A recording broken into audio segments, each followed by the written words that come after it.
welcome to Spirit and Soul Sessions. I am Christina, and I am joined by Leanne and Ion. How are you guys? Hi guys. How are you, Christina? I am wonderful. How are you? We're doing great. Awesome. What are we learning So about today? today we're going to learn about spirit. Spirit Okay. is the senses of. So this one is one of our favorites. Well, it's pretty essential, but all of them are. But He's the reason you're alive. Let's put it this way. yeah. He's the creator of living, the chi.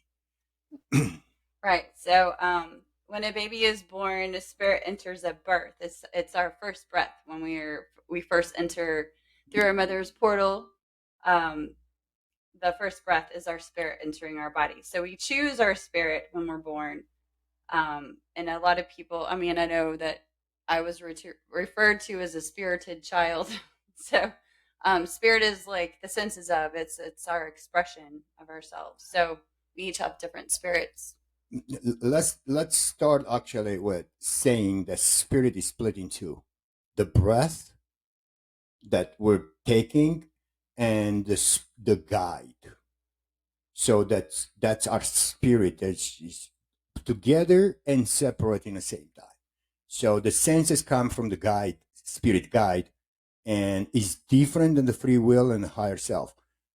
Spirit guide is in charge of all our neurological system, and spirit breath is regardless if we breathe oxygen or nitrogen or air or water or on another planet, or it doesn't matter where, is the breath itself or the spirit of the breath that give us the chi, the prana, the living, the force of life that is collected and stored into the kidneys. So spirit, from the beginning, we have to say that is a two parts to it: the spirit guide that has nothing to do with your higher self, and the spirit breath that makes creates life. Without it, we're not going to be able to be alive.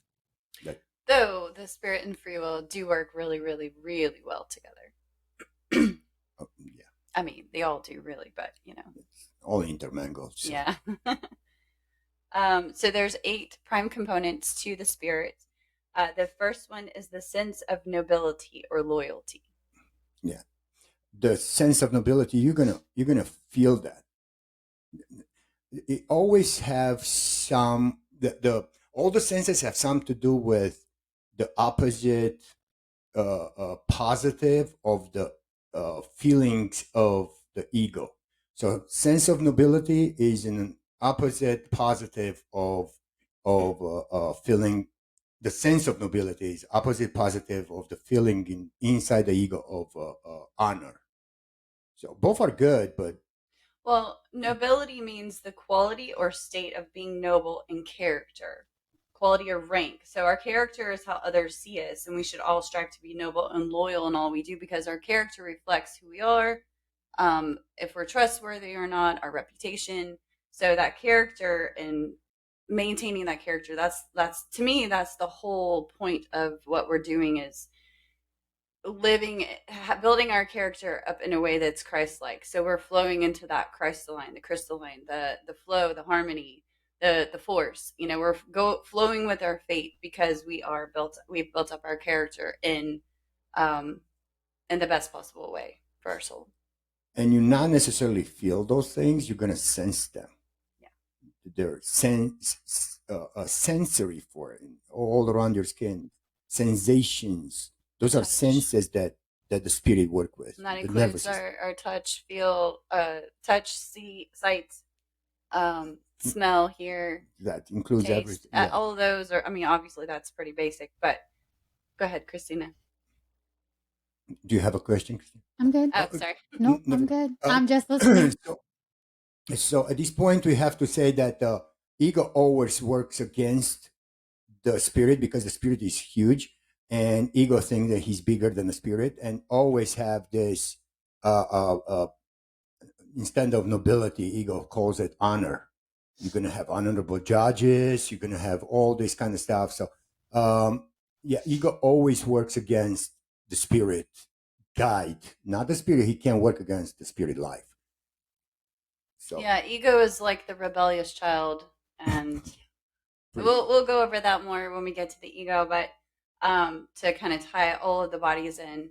But yeah, like if we look at each body as, a hierarchy in our family, you've got the soul is the great grandfather, which everyone has to listen to the soul. The free will is the great grandmother. The ego would be the rebellious child. So there's different areas of how we can look at how they interact with each other, which is really, it kind of helps understand it in a different light, to be able to understand how our entities. Explain. Yeah. It's easy to explain because for the mind to understand better. It's not really easy to explain those things. Yeah. So. Well, that's the whole point of what we're doing, is trying to explain it in the easiest way for people to understand. Yeah. And whoever wants to understand, they would understand. Whoever wants to complain about it, whatever. Right. And we're still learning too as we go. We're all learning. Oh yeah. It's never ending. Yeah, that's correct. Anyway. The next one is the sense of belonging or dignity. Everybody wants to belong somewhere. We want to belong to a group or a tribe with dignity within our individualized uniqueness.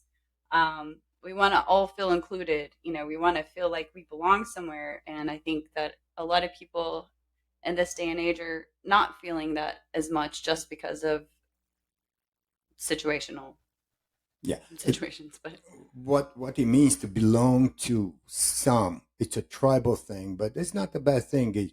On the other side is dignity, and on the other side, where the ego rebels against it, is its own pride instead of dignity. So they match your character. Yeah. So yeah.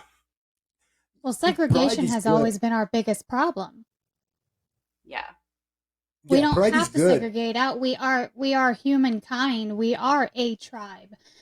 But we are so conditioned to believe that we have to be a tribe within a tribe within a tribe within a tribe, that it's caused disconnect and just bullshit for thousands of years. It's ridiculous. Yeah. So coming together within a specific character, and then realizing everybody has their different unique gifts and talents to contribute, so that we all work together with those differences, because we're all needed in different areas and we all have different expertise for different things.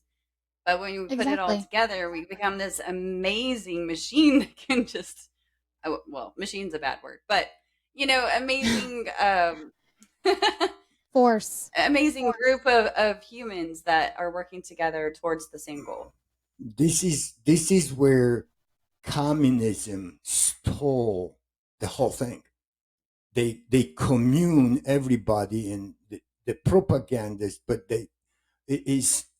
communism doesn't really exist.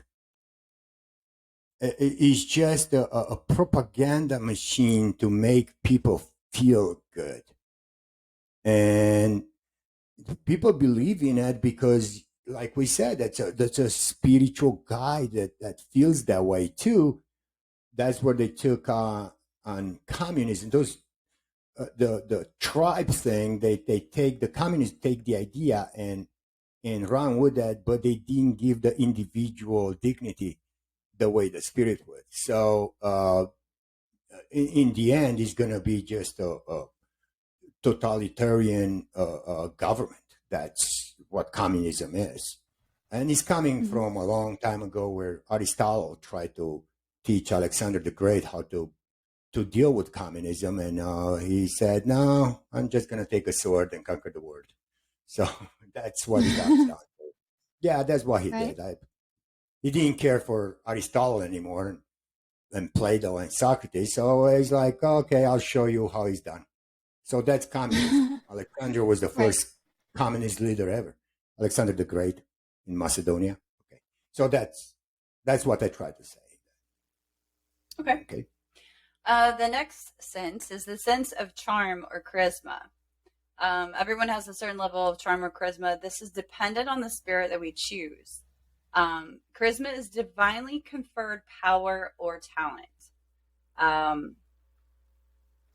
These are given to us by the creator of our souls, which activate our desires. The desire to share this charisma with others through our desires to share the blessings of our divine creator with all that can hear and accept. Yeah. Some people have charisma and you can feel it just walking into a room. Yeah. Some people, their charm is amazing, even though they're liars. Sometimes they take that and profit. Yeah, they're just they know they have that charm, spirit. So they can bullshit people and yeah. Some other people call them natural about it, but they know they have the charm and they take advantage of, and they take advantage of everybody. It's almost irresistible. Honestly, to be honest with you. Yeah. So yeah, to have that charm and charisma, it's a spiritual thing. It's some people call it like, oh, he's just natural or she's just natural. Maybe they're born with it. Maybe they're not. they are, which they are. Just depends on the spirit they choose. Yeah. The next sense is the sense of excellence. We all want to excel at something.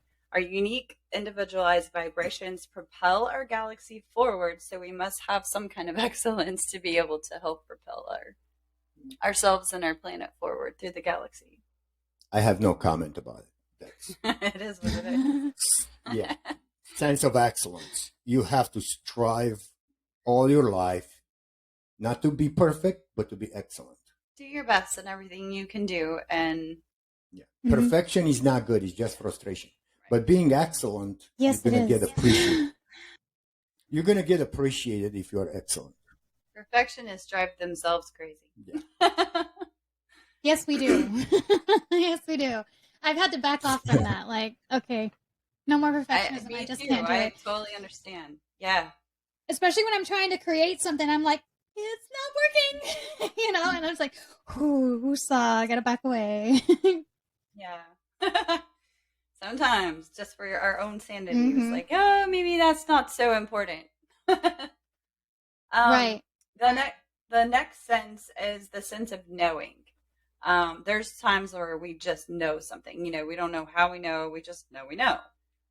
It's not a belief in a dogmatic program, but a deep understanding and knowing that is true to our absolute truth, the nucleus of our souls. So when we can feel that you know. You just know that something good or something bad, it's about to happen to you. It's an intuition. And feel it. Yeah, it's well, and even at that point, like because I was going to say at that point, it's past intuition. It's not even something that you can even try to ignore or second guess. You know, like that's why I think it's a little bit past intuition. You know what I mean? Like, yeah. I don't know. Well, and that's in the free will anyway, so that's where they work together. That's beyond religion and beyond beliefs. I'm talking religion like that's a dogma. Any religion, I don't care who they are. Right. That's a dogma, like unquestionable belief. That's what the definition of dogma is: unquestionable belief. So you cannot question, obviously. So this is beyond religion and is beyond any kind of belief of science or anything. You just know. No. That you get that sense of knowing. You just know. And it's going to happen. There's nothing you can do about it. Right. Mm-hmm. And it's actually more to it. People, I'm going to go more into this, but people know when they die. And they choose when to die. They just, at the moment when they die, they just know. It's just, people just know they are going to die. Yeah, it's just unbelievable. Yeah, I never talked to anybody that's NDA, like coming back from that or anything. Near-death experience. Yeah, I never talked to anybody, but I heard lots of people saying, yeah, he just knew it. or she just, like my grandfather or My grandfather Daughter. said for oh years yeah. that he wouldn't make it past 74. He kept saying it, and he was I'm talking just that shy day. of his 75th. I'm talking Well, even he more than knew that. for years though, so I'm not talking years. I'm talking that day. Well, yeah. If somebody is on their deathbed from a fatal injury or something, they know, right, like They just they're telling their last words, kind of thing, because they know right. what's about to happen or something. But yeah, I understand that and side too. they kind of console everybody, just to relax everybody. And I wonder though, if your grandfather was saying that for years, I wonder if he spoke it into To existence. existence, that's a whole different You know, issue. You I'm not talking know, about that. that's kind of what I thought too. I don't know. so You I know, think or there's maybe he two was ways just it could go. preparing us for that.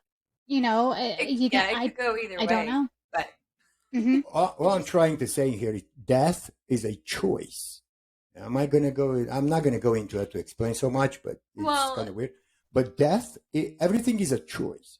So, which is a free will, and is a knowing. It's a sense of knowing. It's like an agreement between all these entities: the free will, the spirit, the the the sense of knowing of the spirit when he has to go, because the spirit is the one that give you life, and when he goes, and then you have no life. well, and I feel that not in all cases, but I feel that there are many cases where people age and die naturally. When they do reach death, it's more of that it's their ascension. It's their going on to the next level because they understood things. I went after my mom passed away. I saw a bunch of notes that she had written around her desk and things, and I was like, man, she got it. Like she was getting it. So I feel that in certain cases, people have moved on because they understood everything at the end. But I could be wrong there too. I feel like it could happen in certain cases, but not in every case. Or that's Depends just the on way they chose to do it. depends on the soul. Yeah, I'm talking here a lot more than this I know. because Choice on earth. yeah, exactly, because even if you have an accident, you have a premonition before, or somebody around you have a premonition before that tells you just don't go or just don't do so, or Yeah. what I mean. Right. Or even if you go to war, if you make a promise that you come back, it's going to happen. And the promise, if it comes like spontaneous promise, that's from the sense of knowing, the sense of knowing that you promise your loved ones that you're coming back, and it's nothing nobody can do. You will be back. That I promise you. So anyway. The next sense is the sense of pain and discomfort. We must be able to sense pain and discomfort in order for survival. So when we experience the sense of discomfort, we're able to move back or back towards to make the next sense of whatever that is. So when we feel that discomfort, we know that, oh, well, we don't like that. We have to balance Right. immediately. But the spirit is in charge of it. So the sense of pain is any pain, emotional, physical, a soul level. But even hurt my heart. right, but even being grateful for the pain when it happens, because those are indications of things that need to be corrected in another area. It's really hard to say. I know, but It's good to say it, but it's really hard in practice. How can you be grateful for pain if people do not understand, will not be able to understand? yeah. Well, And it might be up for interpretation of, if I'm grateful for pain, wouldn't I get more pain? Wouldn't I give Especially me when more you're pain? having a kidney stone or something and you're just like, I'm so grateful for this. Like it's a little hard to do. might not be so grateful at the time, but Yeah, it's a little being hard. grateful that we have these indications so that we know, hey, maybe we should look at some of these areas that are connected and see where the root problem is, so we can correct Right. that instead of, just putting band-aids on the symptoms. A Yes. better explanation why you should be grateful for is because gratitude opens the portal of grace to heal you. So I know it's like is like, how you call that, counterintuitive to say to anybody, be grateful for you have a pain. But that gratitude opens the portal of grace, and grace is healing. It's like at the end. When we're grateful, we're radiating this vibration of gratitude, which activates the portal of grace to open over us, and the healing harmony to come through and heal whatever it is that needs to be healed. So again, it's all back to, making sure that we're in balance with all of our entities, all of our bodies. Yeah, exactly. Well, and that makes sense, because I mean, even as a child, my grandmother, be grateful that you even have, and she'd say whatever, and she's like, some of us aren't even here anymore, and it's just like, well, damn, Grandma, why you gotta be so philosophical like that, and you don't understand it as a kid, you don't understand it in the teenage sense because you think you freaking know everything. But of course, yeah, that ego that just got born. Feels right. Mm-hmm. Exactly. Oh. So just like we have the sense of pain and discomfort, we have the sense of pleasure and comfort. I mean, the bottom line here is that our soul seeks comfort and warmth. So having a body allows our soul to have that warmth and comfort. So our spirit works with that, making sure that we have this pleasure and comfort, that we're able to have that balance. It's called homeostasis. Yes. Okay. Without pain, you're not going to have pleasure, because you would not know what pleasure is if you didn't have pain. And I'm talking I'm talking even sexually. Yeah, it's like a pain pleasure kind of thing in many cases. You got that balance. Don't be afraid of sexual pain a little, because that creates a lot more passion and pleasure in the end. Yes. Yeah. And last but certainly not least, we have the sense of expression, our inner temperament. Expressing ourselves is a sense of the spirit, our inner temperament, how we are. It's part of the spirit that we chose. Some may express themselves as dry, cold, and grumpy. They may grumble through life. Others we find are bubbly and outgoing and seem to float around a room. We each have a different expression based on our different vibration of our souls. From the flow of our physical body, the vibration of our soul, the free will, our emotions, spirit, mind, and ego, working together. Exactly. Yes. We'll give you that spiritual temperament. Mm-hmm. Is that inner expression, inner temperament, that no matter how you walk or your gesture is going to be the same for the rest of your life. You cannot change that. That's not your personality. And that is not your character. It's your inner temperament. It's a spiritual temperament. Yeah, you're going to walk the way you walk for the rest of your life from the beginning to, or you're going to have certain gestures with your, I don't know, shoulder, or your, a little smirk or something. Yeah, cricket smile. Yeah, something about you that makes you as a spiritual being. And my facial nobody has that. And I talk with my hands. Always talk with my hands. I do always. A lot of that too. In front of my face on the video. Yeah. So that's your spiritual temper, inner temper, because it's a temper tantrum that's completely different. It's a little spiritual, it's spirited, but that's childish. I'm not talking about that. I'm talking the body language. Well, I think that the sense of expression is really beautiful, just because as a soul, we our absolute truth is an extension of our source of being. So this is a portion of our divine creator within us.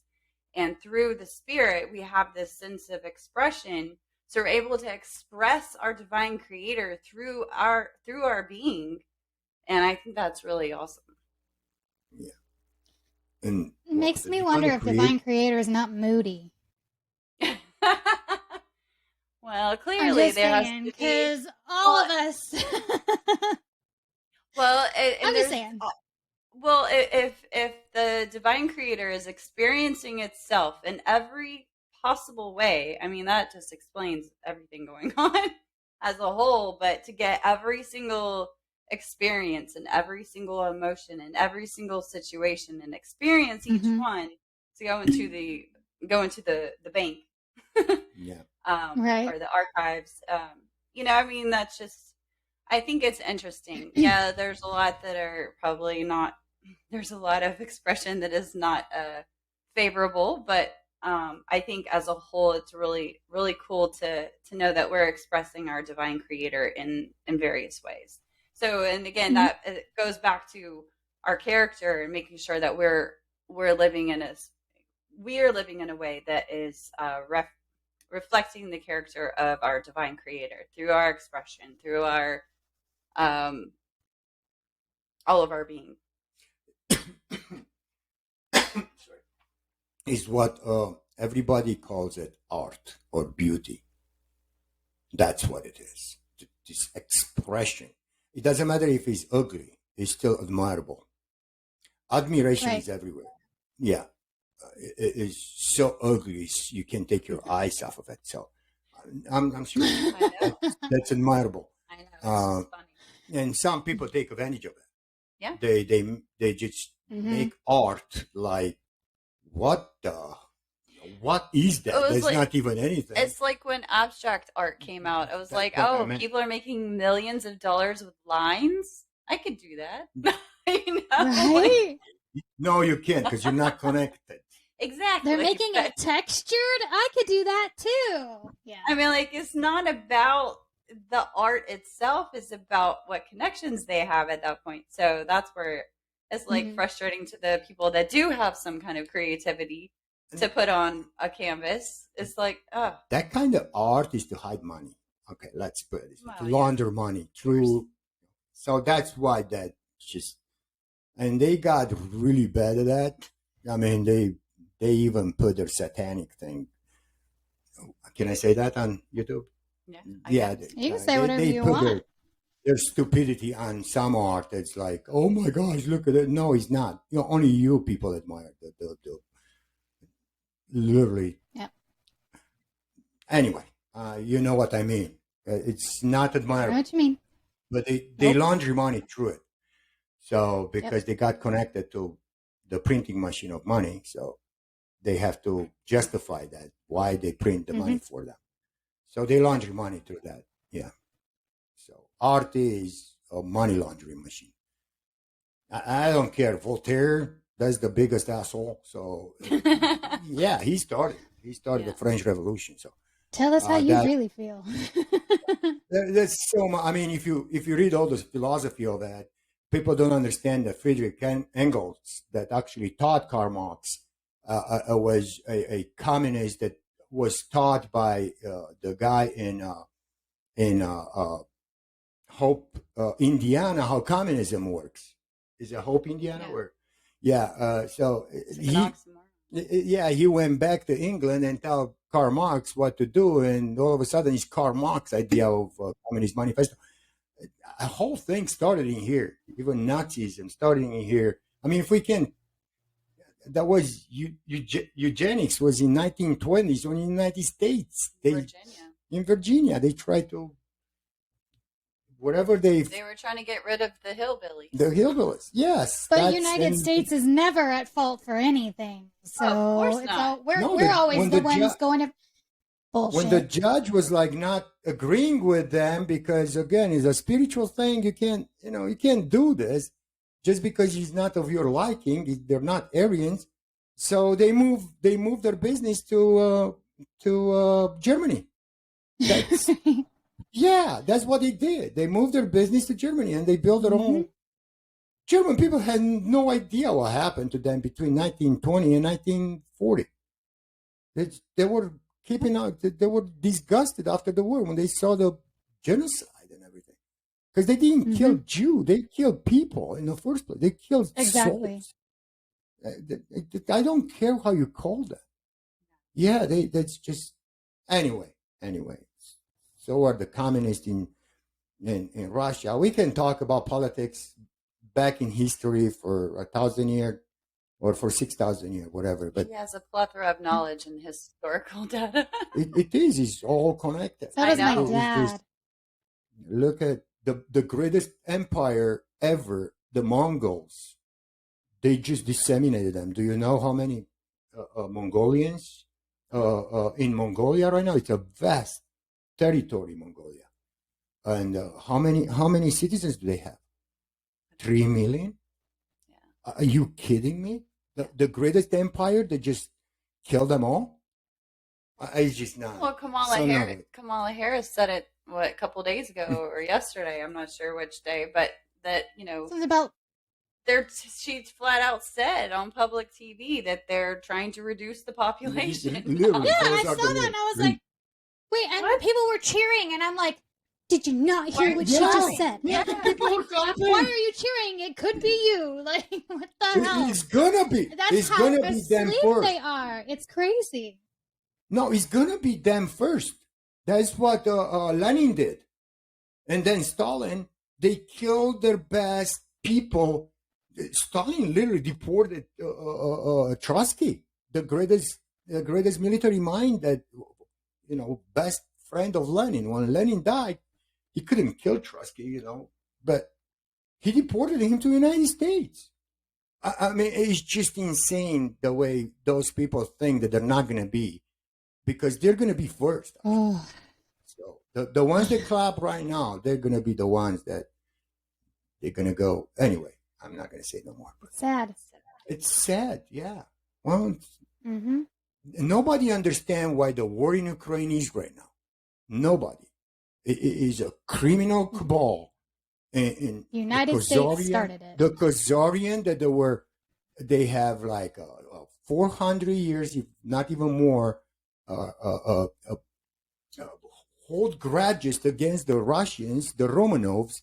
They kept on trying to destroy the Russians for 400 years. They killed the Tsar in 1918.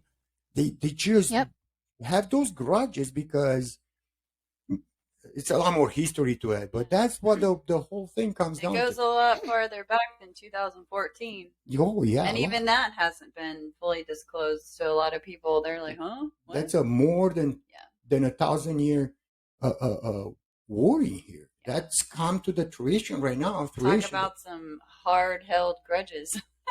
Yes. Right? Generational. Yeah. The people that call themselves Jews, Akanashi, or whatever the hell they call it, but they're not Jewish. They're Khazarians split all over the world.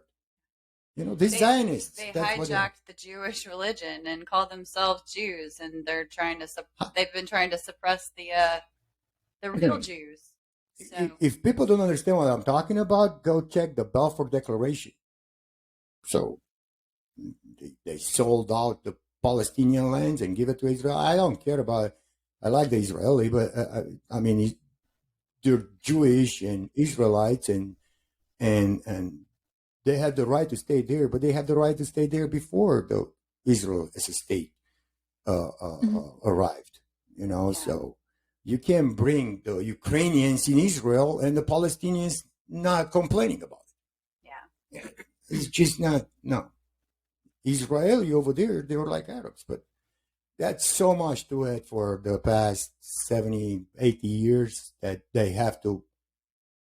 somebody's going to be accounted for this. Oh, yeah. And the Jewish over there in Israel, they're like protesting all this too against the Zionists. So, wow, we're going. I was like, we went way off the spirit. But it has it's important. It has everything to do with the spiritual temper.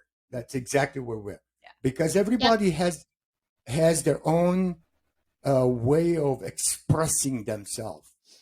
And they don't know exactly what they're expressing because they're being put down. Their dignity, their spiritual dignity is being put down constantly. And they've been led to the dark side, that just left in the dark side, actually, to not have this knowledge. And they're looking at, Russia is aggression, but it's not. I'm not going to go more to this, but we can do the whole history. We can do the whole 6,000 year history of it. From I believe you can. From the Assyrians to the Hittites to where the Hittites split and why the civilian war in 1980s in Lebanon and Beirut was disseminated because of these Khazarian Hittites. They were in a war with the Phoenicians and Philistines, the black nobility. That's the whole, It's so simple, today. And it's made into so many different stories to hide the real truth. But the truth is always pretty simple. Actually, yeah. Occam raised the simple way. That's got to be the truth. Yeah, so, yeah. But it has everything to do with the spirit because, and of course, it has everything to do with the mind and everything to do with the emotions because you have to have a little courage.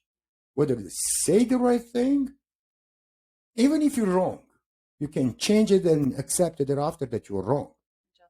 Mm-hmm. And adjust. Exactly. But admit it, accept yourself that you're wrong. I could be wrong too right now. I'm not sure. I could be wrong. But as far as I research and everything, it seems that way. Probably even more than I know. But it seems that way. See, it has everything to do with the spirit because they cut ourselves.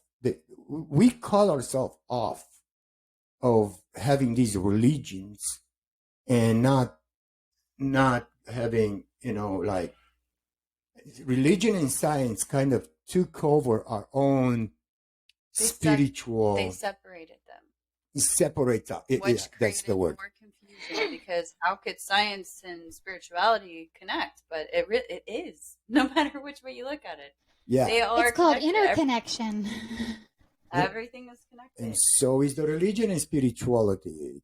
That's not the way they tell you that it is. Spirituality is a little different than religion. We can go in religion and Anunnakis and all that, and the gods of. But yeah, so. We can go there. I totally believe in Bible, in the Holy Bible. It's a great, absolutely awesome holy book for criminals. I believe in the books that were taken out of it, but there's not a lot of truth in the current version. There's a lot of truth. It's just been manipulated and tweaked and changed here and there to fit whatever narrative they have. Right. The Bible is the greatest ever book. Moral book for criminals. I have my ethics. It holds a lot of clues for other things to help us put the truth together. But yes, it does. Yes, we do have to look at it objectively. I wanted to give a real life application tip for today. And Christina, I think you'll like this one too. I know you will. This is the simple secret formula to life. Act to the best of your ability and your highest joy in whatever form it comes in every moment that you can out of all the options that are available to us. Take it as far as we can take it until we can take it no further and continue to do that every chance we get with absolutely zero insistence, assumptions, or expectations as what we feel the outcome ought to be. Yeah. So this is where the magic happens. The 3 key words are in here. Joy. No, the 3 key words in here. Insistence. Oh, you're going that way. Okay. Insistence, assumptions, and expectations. Those creates frustrations, friction, and irritation. And bring those 3 key words, very, very important, will hold you back from joy. And breeds stress. So that you know, joy is your purpose in life. At the end of it, that's why you work. That's why you make money. That's why you wanted to spend money to get joy. So joy is your purpose in life. Wake up in the morning and find joy. Somewhere. Go to work, find joy. If you're not enjoying your work, change your job.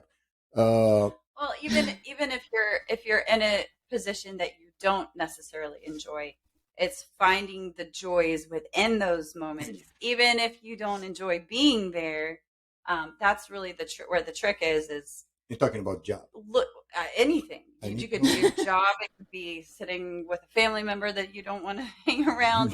Like whatever the situation is, you find those joys in those moments. Look for the highlights in those moments, even if you don't want to be in that moment in the first place.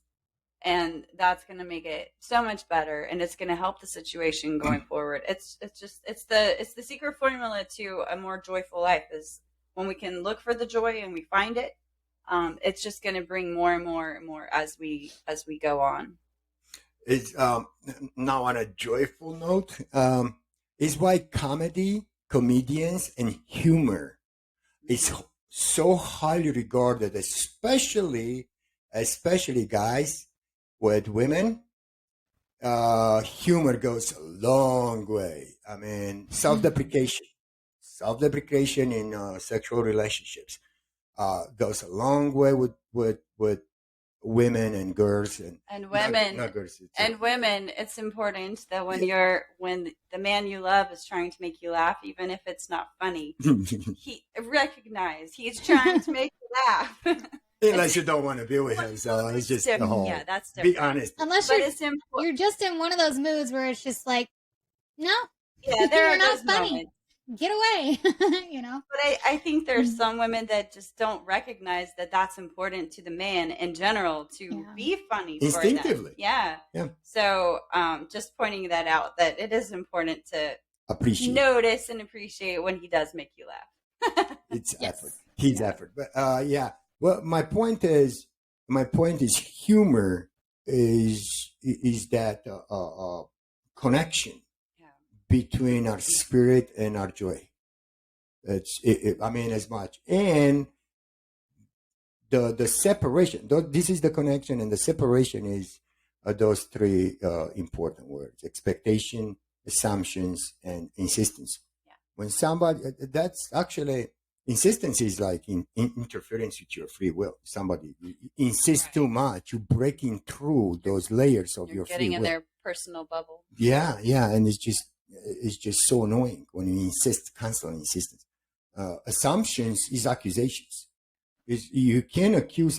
Be careful when you assume something. If you just gonna be in your head, or you're gonna say a word out loud, be really, really careful. Bring it up and down your stomach. Masticate that word before, meaning chew it. Chew that word before you say it, because you're not going to be able to take it back. So think before you speak. Think really before you make an assumption and accuse. Really hard. How they call that in the Bible when you accuse somebody? That false accusation. Oh yeah. It might be a false. It might be right. It might be the truth, but it might be a false accusation. I think that's more than just the Bible. Oh, okay. But, yeah. Well, it's the courts too, but it doesn't matter. In a court, you're going to have to swear on the Bible anyway, so that's the same thing pretty much. And then the expectations. I mean, if you think about, like, if you're expecting something to happen and it doesn't happen that way and you're excited about it, you're just going to be really let down. So as long as we know, like, for years. Right. So we can hope for something, but don't have expectations of what that should be, because it will probably change somewhere along the course. It's going to change a little bit. So we just need to be prepared for any changes that need to be made based on what's going on. We're going to talk about the mind next. Yes. Well, okay, we're going to talk about the mind next week, and the nucleus of the mind is hope. What the expectation is the planning of that hope. And it's okay. Keep going. Yeah. So we're going to explain about the expectation a lot more. I mean, okay. Because the nucleus of the mind is hope, the need of hope. We need that hope. Yeah, but without expectations. Yeah, we gotta kind of push the expectations out. But this is all like integrated. Everything is so integrated together. I mean, the spirit, the mind. The mind is the child of the spirit. The ego is the child of the mind. Just part is like so integrated. It's like free will. All of them. That's why I can speak right now so freely right now because I don't have to look at who's speaking for me. Is my soul? Is my free will? It's just all me, all together, coming in place right now and doing this video as an individual level. But usually it's like, I have my dignity. I know I feel. I know myself. If something goes stray and stuff, I can correct myself. I know how. So that gives me a little comfort activates happiness. So gives me makes you happy. Yeah, it makes me a little happy to know myself. I can plan more knowing that I'm okay, and I can humble myself also in the same time because I know who I am. So nothing hurts me. I don't care what you say about me. I don't care that you calling me. Doesn't matter. It really doesn't matter. I know who I am. Yeah. I know my flaws. I know my my strengths, my greatnesses. I have lots of greatness. I'm just joking. I'm the greatest man on earth. He says humbly.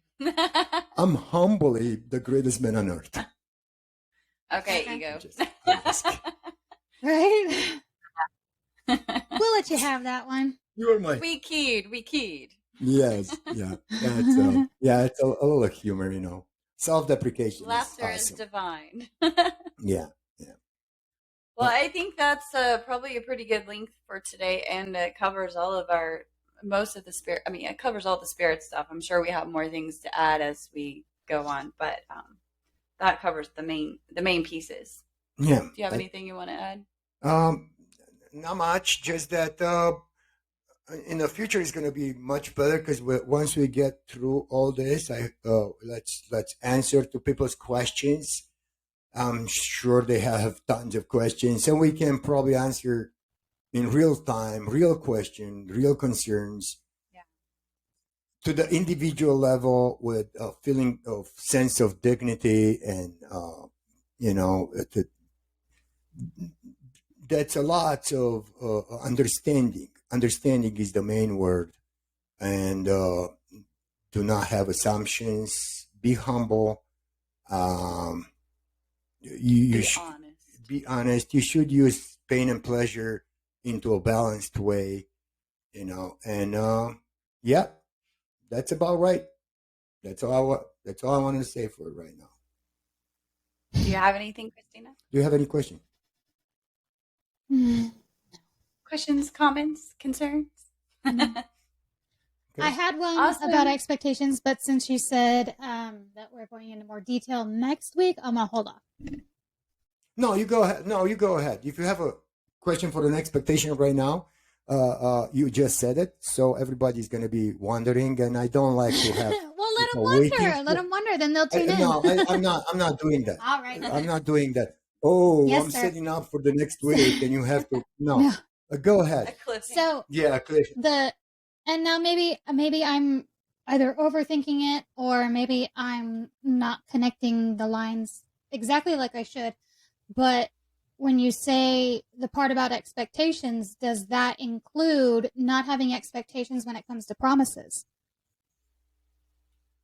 Well, that's an awesome question. That's a good question. There you go. Yes. Yay.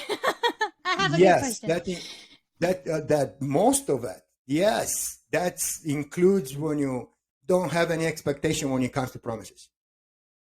So then you don't get let down when it doesn't happen.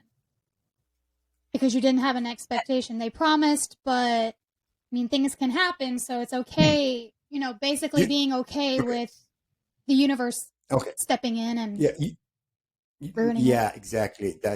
You see, right now you're rationalizing.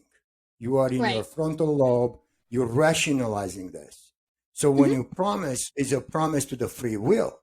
Expectations are within the mind. So it's nothing in your brain. So when you promise with your brain, you give it to the free will to execute the promise. Expectation is a hope that is in the mind, is a nucleus of a hope. So is not up to you what the free will and the mind is going to do because you are just a soul. But it's good to have that promise with no expectations, because it also depends what your free will take that promise, how the free will take that promise. So you're gonna leave it out there for the promises, but if you make a promise today, but you never kept your promise all your life, you're always late, you always whatever, then don't expect now to have a promise to be coming true. Yeah. Right. Because the character shows otherwise. Exactly. It's called RAS, reticular activating system. So that's going to be activating a whole nother thing in your brain that, okay, if people are curious to reticular activating system. So if, I don't know how to spell it right now, but we can put it up. Reticular activating system, RAS. It's activating all the stuff that you promised in the past, or you thought of in the past, in the future, in the present. So they're coming into the present moment. So maybe we can expand on that more next week with the mind. Yeah, well, that's in the brain though, but certain. It could be a good time to talk about it. Okay, the thing is that yes, the answer to your question is yes. Don't have any expectation even with the promises. Okay. All right. Yeah. I'll be more free with my promises and people promising me. And okay. It's all up the way you act up to this point with your promises to come into fruition. Just because the free will is getting involved and you constantly like override your free will with your rationale. Not you per se, but in general. I know. Generally speaking, I know. Yeah, generally speaking. Then don't expect this time to come into fruition because it's more important. Whatever. Yeah, the answer is yes. The answer to your question, yes. Don't have any expectation even with your promises. Got it. Yeah. Good. Yep. Anything else? I think that's... Nope. Thank you so much for hosting again, Christina. We really appreciate it. You are very welcome. Thank you for teaching. We appreciate it. Thank you, and our pleasure. We really enjoy it. I'm absolutely grateful to my spirit to be around two beautiful girls. Whoa! We are grateful for a male influence in these situations. Okay. Yes. Okay. Yes. You're and welcome. your input as a whole. Yeah. Okay. Assertive input. Yes. A manly input. Okay. Good. Good. Right. So I enjoy both of you. Like really. Well, obviously we're all very grateful. So okay. Come on, Grace. Yes. Great. Open up, portal. Yeah, a little bit of humor. Okay. So thank you so much. Have a great week. You're welcome. You too.